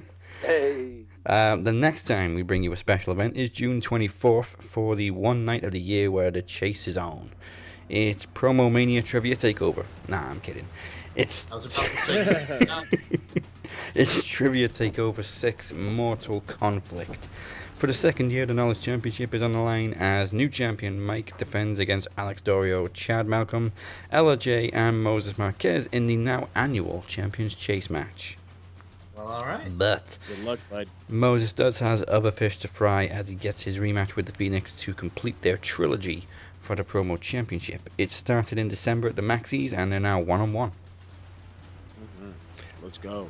But the Phoenix has kind of put himself in the firing line because he's now also the world champion and he'll have to put his newly won gold on the line against the queen of RWT, Moni Lynn. Moni Lynn. I got to pull double duty. Good luck to you, partner. All right, I'm going to say this right now. So there is one thing I have not done yet, and that is win the Max World title. So I don't care if it's the Phoenix or Moni Lynn. I have my sights set. It may even be Chris if he cashes in before. Y'all are Oh wait, no, that's everything. promo. My bad. I was about to say, what are you doing here, man? You just Y'all are forgetting everything. Do y'all not understand that I'm mere months away from taking one of his pieces of gold away, then probably more than likely leaving me first in line for a shot at the world title? First in line. You like that? I like that. Like that. Plus, following the Shape's demise, the Jester will make an appearance to address his future. That goes down on June 24th. Go to maxwrestling.net/takeover6 for more information. Yeah. Promo Mania Trivia Takeover. Now, PTT. PTT. Promo Mania Trivia Takeover. PTT. for the first time, it's now part of the show where we go all elite for Dynamite. There's no Wednesday Night War anymore. Yay. Now, before we start on AEW, I'll be the first one to say it. Shut the fuck up, Evilise. Oh, Absolutely. the mistreatment that she had, you know, it goes with her everywhere. And I'm going to say this. Well, you said it. I'm not going to overdo it, man. But I'm going to say this. Yo, this girl, she started out on Tough Enough. She got hurt, right? And then she goes to Lucha Underground. They have that whole thing where everybody's suing everybody in Lucha Underground. Then she goes back to AAA. Now she's on AEW. Complained about mistreatment. This girl has baggage everywhere she goes. She's an attitude problem. So as soon as I saw that, I'm like, well, I'm not shocked by this in the slightest because she has an attitude problem. The one part of her complaint that really made me laugh was complaining that Thunder Rosa didn't like her and management didn't do anything about it. You were on TV stiffing the girl. Yeah, what the hell do you expect, girl? And the problem is she was complaining about the coaches. I'm like, who's she getting into? With Jerry Lynn? One of those sons of guns? Why would you want to argue with Jerry Lynn? What the fuck did he ever do to you? Oh, my God. Firecracker. I'd probably help you. Man, the only other time I saw this girl besides wrestling, she was on an episode of Tattoo Nightmares on Spike TV, getting her firecrotch tattooed above her, you know, JJ, if you will. You know what I'm saying? Like, come on. Oh, man. yeah, the vagine. Yep. The vagine. Yep. Like, I used to really like Evilise, but it's kind of funny that she always seems to be at the center of these problems. And where the hell does she go now? Because WWE don't want her ass. So I'm going to say with her, Impact Wrestling, Ring of Honor. I don't even think Yeah, I hear TNA is hiring. MLW, that's true. But who knows? Well, with this type of baggage, would any company really want her? It's like Austin Aries. With Austin Aries and his bullshit, would anybody want to hire Austin Aries? She's probably just better off still wrestling in Puerto Rico then. Yeah, then just go back to AAA. Go back to AAA. There you go. Her and Aries are probably the only two people that'll work with Joey Ryan. There you go. Go fucking work with Joey Ryan. Did you see his YouTube got taken down or whatever the fuck, Joey Ryan? Thank God. I don't listen to this fucking dweeb no more. It comes up in the news, and the problem with him is I hate the fact that I'm going to say this right now. I hate insincere and ignorant assholes. So it's one of those things when he comes to him and he's trying to put this image of he's nice, he's wearing these shirt and button downs, and I'm like, son, you did these to these girls and you want to act like you're the fucking victim. Shut the fuck up, Joey Ryan, with your porn stash. You were in that 70s team looking like a damn 70s porn star. You were on Impact rubbing oil on yourself, freaking trying to act like a goddamn Ron Jeremy or something. You stupid putz. I hate him. Asshole. Asshole. Go ahead, I'm sorry. Mm-hmm. All right, so AEW did kick off with MJF failing to buy off Mike Tyson. I want none of your money, man. Yeah, I don't want any money, man. I'm gonna keep it right down the middle. I always kind of forget just how bad Tyson's lisp is, and then the very opening line from Dynamite's like, whoa. Yep. I'm so excited to hear Dynamite tonight. Bobby Lashley has improved his speech since sounding like Mike Tyson. I will say that. Yeah. Yeah, sorry, Mr. Tyson. Don't come over and bite my ear off. Yeah, we apologize. Opening match was a barn burner, really. Fucking banger. Death Triangle versus Young Bucks. We saw, I think, 4.5 stars. I rated this thing. More heel tendencies from Matt than we did Nick. Mm-hmm. Matt was really going for it. Oh yeah, he's when he wants to go full heel, he goes full heel. One of my favorite moments was Pac unable to get the tag, and then Matt just runs over to the other corner. Mm-hmm. Daya, tag me. I'm loving the like every time Nick would hit like a cool spot or whatever. I think he hit the like the face buster, and then like Phoenix like lands right on top of his head. He just looks right at the camera. Did you see that? Right on top of his head. I'm just like, fucking dork. This is awesome though. You know what it reminded me of? And I know we were talking about the Hall of Fame before. Did you guys see Eric Bischoff? Because I think it had something to do. They were asking him a question about the Young Bucks and everything they're doing with Impact. And he goes, nobody gives a shit about the AEW Impact Wrestling relationship. And I'm like, how do you really feel about that, Easy? Oh, man. You're in the Hall of Fame now, all of a sudden? He's gotten paychecks from AEW. Yep. Yeah, but he's in the Hall of Fame now, so he's changed his tune. Oh, whatever. They gave me the ring. They gave me the ring, brother. And now I get like $40,000 a year from them. Dorks. Well, I mean, to be honest with you, there's a slightness of it that I agree with because, I mean, who have they really brought in besides, like, the Good Brothers and people going back? I mean, they did the thing with Private Party, but I'm sorry to say this, and I love Dave Finlay and Juice Robinson, but Finjuice. Yeah. I love them guys. The fuck? I love them too, but, like, does it really move the needle bringing in Finjuice? Well, who else are you going to bring in? They ain't got no goddamn money. I'm just saying, man. Well, I don't know. Does Anthem have money? I'm trying to think who else they could have brought in. There's nobody else to bring in. Well, I mean, there are no names right now. True. I mean, you got Will Ospreay out here challenging CM Punk to a match. Mm-hmm. Yeah, Punk also said he'd like to face Omega. Yeah. Yeah. So then, what the fuck are we waiting on then, asshole? You ain't gonna fight. You ain't gonna do no more MMA fight. You already said you're too fucking old. Or he's just trolling everybody. Well, the thing with Punk that kind of annoys me is when he references making a return, he's always like, well, nobody's made me like an actual offer. What the hell do you want then? Like with All In, I think the Bucks said it'd be cool if you showed up, but he was like, they didn't actually say we want to do this. They was like, yeah, it'd be cool if you showed up. Like, make me an offer and then we'll talk.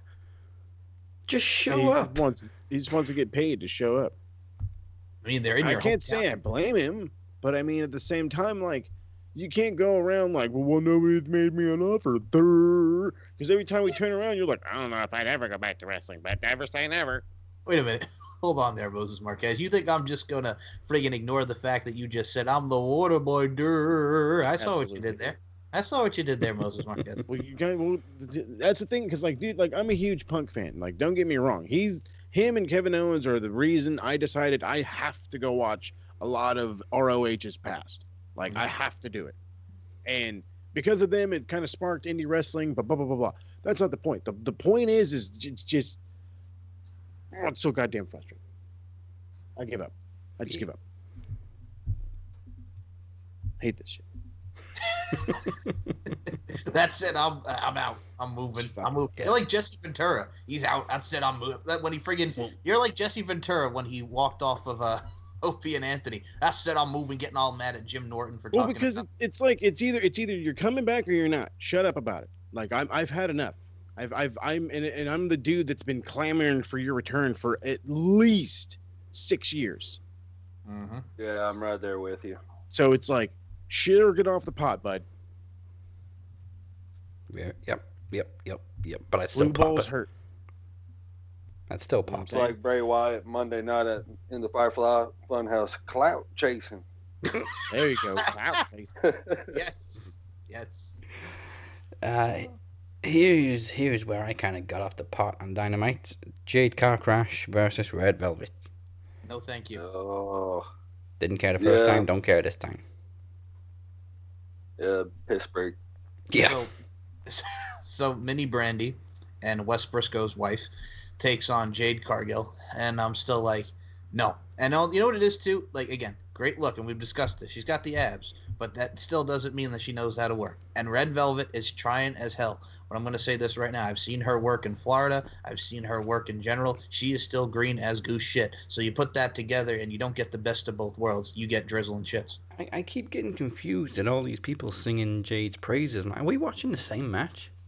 Well, a lot of people, right? That's what I'm saying. God almighty, she sucks. Hold on there. Like, I hate her more than the freaking Bellas. Wait, Whoa. Hold on. I gotta up hatred, that. boy. I gotta up that. And you brought this on yourself, Mr. Travis the Walker Anderson. I don't care. I love you. Do you hate Jade Cargill as much as you hate Kylie Ray? I think I hate her more. Yeah, I'd be surprised if it wasn't more. Okay, she's here, fine. Here, What's let the me problem? put it on. Here, this will tell you how much I do not like Jade. Okay. She is the equivalent to Renee Michelle. Okay, well, yeah, all right. That's a lot of hate. That's a lot of hate. Pretty Okay, damn fair low enough. on the total. Fair enough. All right, you got me. Touche. I can't say anything about that. So Jade, I hate you. So when it comes to Jade Cargill, other thing I will say, like, one of the things about her is, like, again, people were raving about, oh, she looked pretty good with Shaq and stuff. I'm like, are we, like you were saying, are we watching the same match? Because I think Shaq kicked some major bootay in that match over Jade Cargill. And I got to say, she is athletic. She has, like, some moments, but she still is green. It's like when I watched Shaniqua, aka Linda Miles. Like, Shaniqua was a big girl and she could do a powerbomb, but she still sucked. I mean, she won Tough Enough doesn't mean that she's going to be, ace. You know what I'm saying? But then you get Jade Cargill over here. They just like her because of her size. And like Travis was saying, like, I watched her match against Danny Jordan and I wasn't impressed. You know what I'm saying? It just, I don't see the praise. Again, girl has a good look, but she still sucks. And Red Velvet is not there yet. She still is green too. So yeah, see, that's what's driving me insane about this entire thing is, so you got Jade and Red Velvet. Yep. Both of them are green as hell. Green as goose shit. They need a hell a lot of more work, not just in the ring, but on the mic as well. Like, they completely suck on the mic. Mm-hmm. But why Red Velvet is like damn undefeated and pretty much next in line for a title shot, because for whatever reason, after a year all of her now, wins are coming from dark. Yep. But still, it still counts. And for over a year now, almost right at a year, they have pretty much said fuck it with the rating system, the ranking, and now that's all they were talking about yesterday was the ranking. Whenever they were advertising a match, they had the ranks on there. And then Britt Baker, she's like dissecting it, you know? Yes. And Red Velvet is number 2. You know what it is too? I look at that, like, how is number one, how has Britt Baker not been AEW Women's Champion? I don't. And also when it comes to like Red Velvet and all that too, like, I'm gonna say this right now, as much as I didn't want to see her and Jade Cargill, I don't want to see her and Hikaru Shida. No. I don't. Like it. Yeah, no thanks. Either one of them. They need to go back to the Nightmare Factory and freaking a hell a lot of more work. Come back next year. Train your he ass said off. next year, Come partner. back next year, and then I might give you a shot. But Jade's only there because of Shaq. Yep. That's why she's getting it, and that's She's there bullshit. because of her look. That too. Now she could let's say keep too it that. funky. She can Well, also say, she's Shaq's like wife or girlfriend. Or No, whatever. she's No, Shaq's that's Shaq's manager, like Oh, former whatever. business manager. Same damn difference. same damn difference. So okay, when it comes to the Nightmare Factory, like Jade Cargill can tell me all day, every day that she's training at the Nightmare Factory, but I'm like, put some more fucking work into it because you still suck. Like you can tell me that you're doing Nightmare Factory, tell me that you're training, but it doesn't showcase in your talents when we see you on TV. It makes me think of like Eva Marie.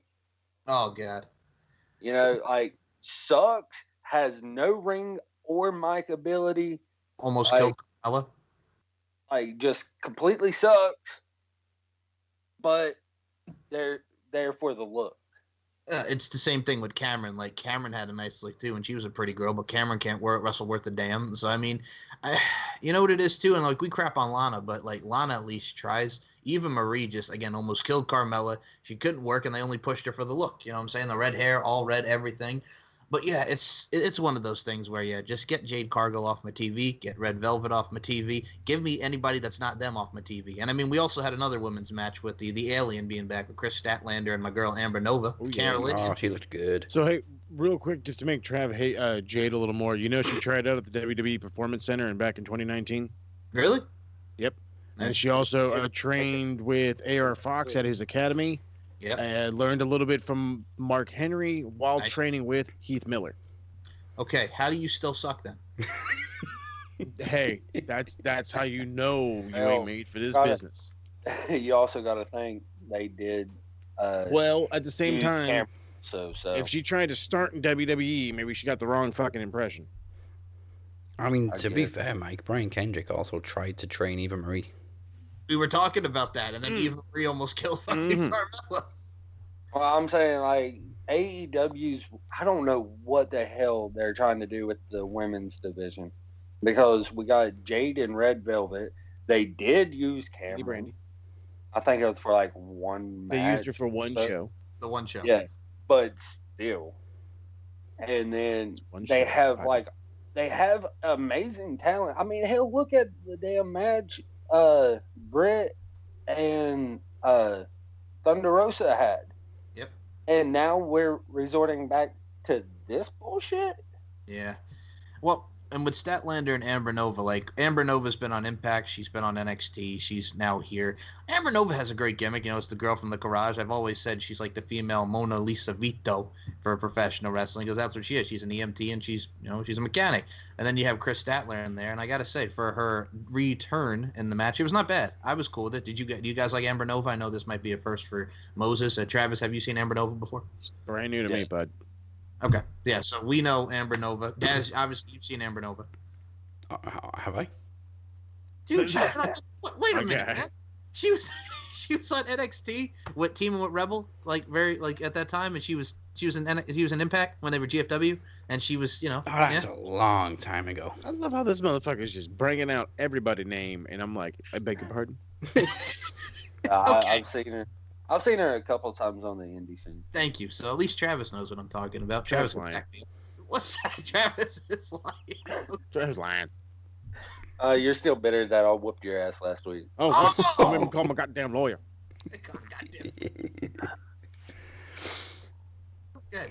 Okay then. Another debut was Anthony Ogogo, who squashed Cole Carter in one punch. Love it.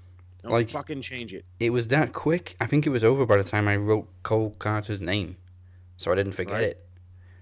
Homeboy they locked up. They did I think they didn't even do a suplex or nothing.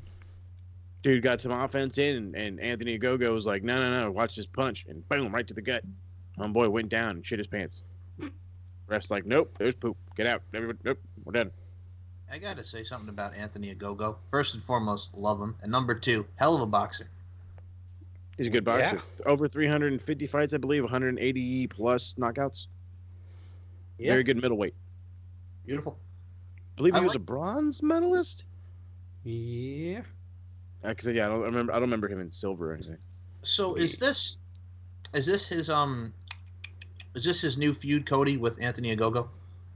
That's my guess, because I guess he jumped him during the house show. I'm all right with that. I'm okay with that. I mean, we got to give something else for Cody to do than friggin' feuding with QT. Hey, yeah, what a better way than to work with a brand new person. Yep. Build a star. Yeah. Or at least, no give him a mention great of match. Cody on Dynamite last night. Nope. Everybody's mad at him. What do you mean you're on 4 shows? But going back to Mike Tyson, of course, he was present for Jericho versus Dax, and then became an honorary member of the Inner Circle. Yep. Good stuff. So it looks like we're going to see more Mike match. Tyson. Kind of skipping over the little Miro, finally just saying he's moving on from Kip Sabian. I'm like, okay, I would rather have you killed him. Yeah. All right. Whatever. Can I just say something about Miro, because he pisses me the fuck off? I know he's at WrestleMania, so I know he's in the crowd with Lana's. Good for him. Okay. What? My dude came out on a tank against John Cena at WrestleMania. He went from that to feuding over a goddamn video game, fucking AEW, and he still sucks to me. Like, it's still real to me, damn it. Miro still sucks to me, damn it. Yeah, maybe he'll look better now. It's almost broken beyond repair. Like, his run in AEW has been so bad. I don't know how he comes back from it. Because every time he comes on TV, now I'm just like, eh. I don't know. Call me optimistic. I still think he has something that is offerable. Like, I think if you just allow him to be a monster, like, let him just start squashing the fuck out of everybody, tear through the fucking rankings, but maybe have a stopgap between him and Lance Archer. Maybe they become a monster tag team or something. I'm kind of there with you now, Moses. Before, like, I think it was like before a couple weeks ago. I can't remember when that last big match what was it? Him and Kip Sabian against Orange Cassidy and the Arcade Anarchy. Yeah. It may have been that. I want to say it was one before that. Yeah, the pay-per-view match. Maybe. But either way, I was like, I couldn't stand the guy. He was doing the same shit that he was doing in WWE, and I was not about it. But then I think it was the pay-per-view match and the arcade match. He kind of like stepped up big time. I mean, he was throwing in more moves. He was being more aggressive, and he looked better. Yes, he was doing the same stupid gimmick, but I feel like he does have the potential to be an AEW champion one day. And this is the right move that he's making to get to that by getting away from Kip. I mean, definitely, yeah, when he's being more of a powerhouse and everything, but just talk less, because everything he says is just corny. Watch, then he'll beat Darby Allin for the TNT title. Cool. Oh, no, thanks. Very nice segue. Chaos ensued in the main event. Big Money Matt. Big Money Matt. We just got everybody. No. Fat Hardy. Taking it back. I mean, who again? As dubbed by my man Teddy P. Fat Hardy. He was always Fat Hardy. That started when he got his appendix moved in like 2009. That's where that whole thing started. Oh. I mean, again, like Shotzi did a good job to be back so soon, and in the main event, and in a title match. But the one thing that confused me was, of course, Lance Archer, who, I thought he was gonna feud with Sting, and now he seems to be protecting him. I don't know what they're doing. Like, what are they doing with Lance Archer? He goes from being babyface to heel, babyface to heel. Like, what the hell? Is Lance Archer being coached by Paul White? Yeah. Lance what you need to do is turn 7 times a show. Isn't Lance and Sting like pretty good buddies backstage? Like, Lance got into the business because of Sting. I can believe Apparently everybody got into the business because of Sting. Yeah. well, no. I mean, like, he met Sting like a couple months or so before he debuted down in Texas, I think. Yes. And they had they talked or whatever, and then like they were texting and they would text and call each other, and then he had no idea Sting was gonna debut, and he just goes backstage and there's Sting. He's like, oh, like was completely like starstruck and like, what are you doing here? And then, so now he's getting that opportunity to be with Sting and interact with him in the ring. They have that bond and friendship outside of the ring, and that they're wanting to bring in. And it's more of I feel like he's looking for his approval kind of thing. You know what I'm saying? Yeah, I agree. And I look at it from a stance too, like for me, like again, knowing the history of them, like you said, like with Texas and everything, like it's still a crime that Sting and him never got to wrestle each other in TNA at the time when like he was white hot. You know what I'm saying? Yeah, but here's the problem with what they're doing. Jake the Snake Roberts. Like, Jake will he will have the mic, and then Lance takes it from him. You know? So Jake's pretty much like pointless at this point. It's like, is Jake not good enough of a manager that he wants to replace him with Sting? Like, what the fuck? It's weird. That's an interesting aspect. Go from Jake the Snake to Sting. Yeah. I mean, Sting can still go, kinda. But well, this is what it's going to come down to. He's going to end up firing Jake as his manager, and then it's going to be Darby versus Lance for the TNT title, and it's going to be a Sting on a pole match. There you go. and that's a bold prediction. God damn there, fucking Vince or fucking Trav Russo. But don't forget to read the promos off cue cards. Yeah, Emir calls me Uncle Walker and stuff. Yeah. You're doing the Meltzer thing now, man. I was about to say, when did you start ranking that? Yeah, I knew we should have done the showdown from the Tokyo Dome. Give me an extra star. Yeah, extra star and a half, you mean? Thank you. Well, thank you everybody for tuning in. This is the Max Wrestling Podcast. Remember to like and follow Max Wrestling on Facebook, subscribe to our YouTube channel as well as Andre Corbeil's channel, and follow us at Max Wrestling UK on Twitter and Instagram, and of course on TikTok. Yeah, TikTok. And don't expect to see no dances though. No, ain't no dancing, just plugging. Promoting. I mean, I might. Oh, Mike might dance. We've seen Mike dance before. Yeah. And above all, busting out the TikTok trend. Yeah. Put on the Blueberry Fago, man. You know how it is. Oh Lord. Oh, that's it. We're gonna get TikTok trends with Mike. Yes. Above all, go check us out at maxwrestling.net. Follow us on social media at TheCaptain512, at MCL92, at Walker_TA92, and at SMRPodNet.